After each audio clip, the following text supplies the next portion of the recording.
Hello, and today I'm going to talk about the most disgusting, gross skincare ingredients that exist, which some of them I'd heard about, but I didn't really know that they were used. And I learned a lot more that there's a lot more out there that I didn't know about certain skincare products. The fact is I own several products that actually contain some of these, which is a little frightening. Okay, so let me just start out. Seahorse extract. Seahorse are those little things, you know, they're seahorses. They're in the water. They're cute. They're also widely consumed in China. They're powdered seahorses, supposedly full of proteins. Because of this, seahorses are actually farmed for purposes of some skincare uses, for eating, and also some people take them in capsule-like vitamin form because they consider it to give a boost of energy. However, because of some of this demand, there's some issues going on with seahorse. They're actually, some of them are getting close to extinction, sadly. There are many different varieties of seahorses, and some are even, some have even taken to farming them in some Asian countries. The interesting thing about seahorses is that the male seahorse gives birth after the female picks a mate. Very interesting. So, you might see it in some of your skincare products. I looked through most of my skincare products. I didn't see them as seahorses. I actually didn't even know seahorses were like a real thing. I don't know. I thought they were like a fossil or something, but anyway. Another ingredient, Swiftlet nest extract. This is a key beauty trend. It's the spit from a bird called the Swiftlet. The spit is apparently composed of protein that contains a lot of carbohydrates. There's some research that the spit also contains epidermal growth factors, which everyone wants in their skincare routine. The brand, this isn't one that contains it, but the brand Elizavecchia, they use it in a lot of their creams and serums, this Swiftlet nest extract. I didn't own any of them, but I do own one thing from the brand. Most of these I got from beauty boxes. So as a result for this demand for Swiftlet extract, there's Swiftlet farms have become popular, as well as some people farm them by stealing the birds before their babies can be born to get more of the spit. So just like the seahorses, some people consider the Swiftlet extract medicinal and also take it as a supplement. So it really is basically like bird spit. Crazy, but it's very popular, and if you try anything from Elizavecchia, you've probably tried something with it in there, so I don't know, was it great or not? Interesting. So the next one, a lot of you will probably be familiar with this, Carmine, which is also known as crushed bugs. They're often used in things like eyeshadow palettes or lipsticks. They give pigment and unique colors, which is why up until like maybe the last decade, it was kind of hard to find like vegan eyeshadow because so many of them used Carmine. It's one of the oldest dyes around. It's derived from the shells of the female insect Coccus cacti. It's commonly used to achieve bright reds and pinks in lipsticks. Coal tar-based colorants, the synthetic alternatives to Carmine, can irritate lips, so coal tar isn't used for pigment as much. So Carmine became popular because it didn't have those side effects.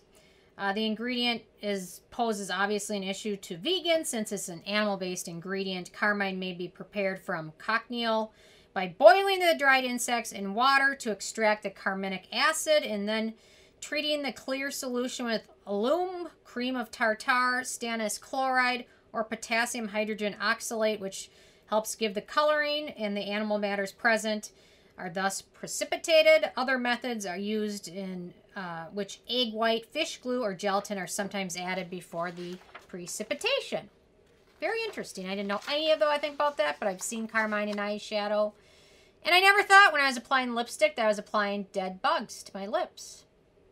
I knew about like fish scales. Sometimes they use that for the scaly, shimmery. It's probably not so popular anymore, but okay, this is another one that I really didn't know was really used. I got this in a beauty box. Placenta ampule cream. But I just assumed that was like a marketing thing. So, this is interesting. Placentas, for some reason, I really thought it was a joke or marketing ploy, but it is what you think it is. In the early 1940s, Russian scientists started the first use of placentas in skincare, primarily from sheep.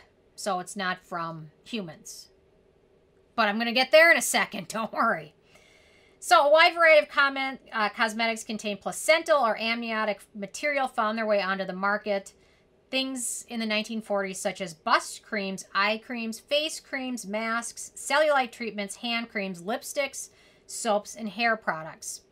In some cases, human placental tissue was used, but bovine extracts were also popular.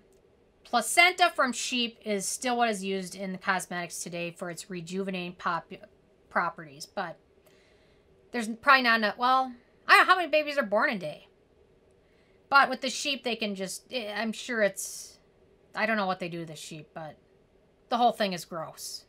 And honestly, I've never used this on my face. I never thought I'd ever be talking about it, but it's got 1,500 milligram of hydrolyzed placental extract. So if you're vegan, probably not the thing you want to use. So I don't know. I can't attest if it works well because I've never been bold enough to try it.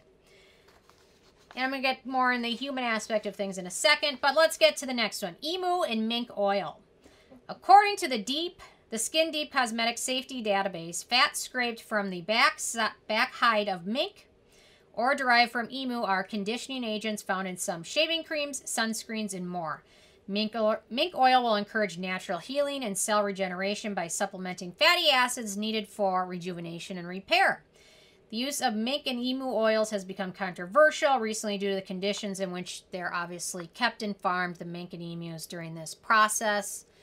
There's a lot of other things you can use as opposed to mink, and I've never used anything with it in there. They also use it to like condition like leather shoes and things like that. Shea butter's pretty good. I don't know. I'm not going that far. So I just feel bad for the little animals. I'm sure it's great for your skin, but I don't want that on me. So, anyway. And the little mink, and they're cute. So, I don't want to do that. But, anyway. But if you Google it, there's a lot of people selling it. So, it's obviously still popular. Okay, the next one. Which has to do with this guy. Baby Foreskin.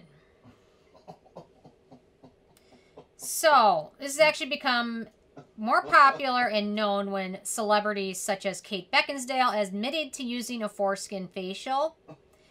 Kate Blanchett, Oprah, and Sandra Bullock have also admitted to being a fan. The process involves a chemical peel followed by an application of the foreskin, which is said to contain high amounts of protein, growth factors, and fibroblasts.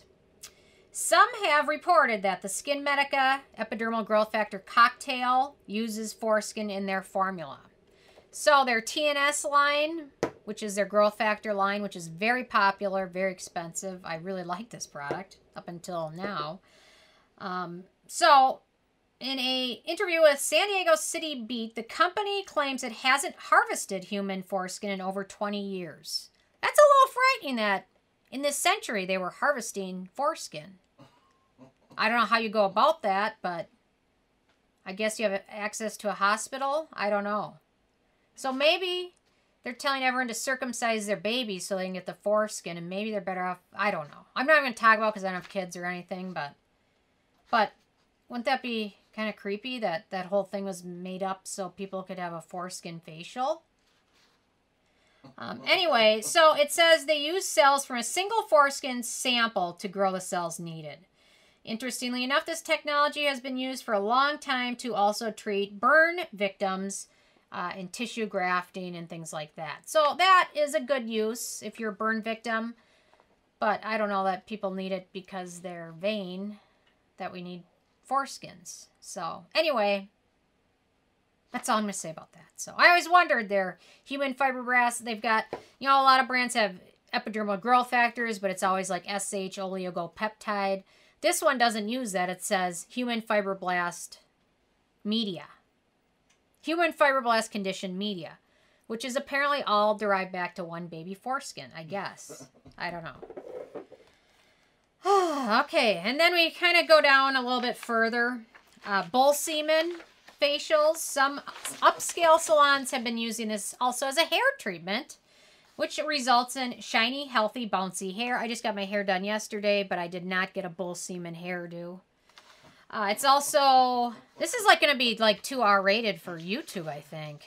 But it's, I'm not like being like crass about it. It's just disgusting.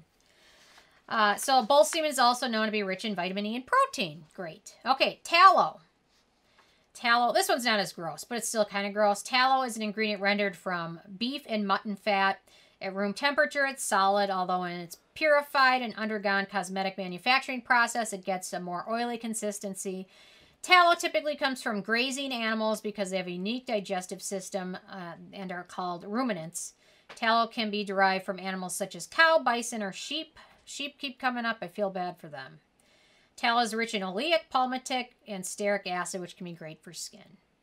I'm guessing I might have used something with this in there. I don't really know. And the next one, snail mucin. Obviously, compared to all this other stuff, snail mucin looks boring. Snail slime, it's a common ingredient in many K-beauty products. Snail mucin is great for hydrating skin, helping with pigmentation issues, fading fine lines, and preventing breakouts. That is due to the slime's natural composition of growth factors, glycolic acid, hyaluronic acid, copper peptides, and glycoproteins. This fact makes it a great ingredient for all skin types. So I never thought snail mucin would come across as sounding so bland, but it really does.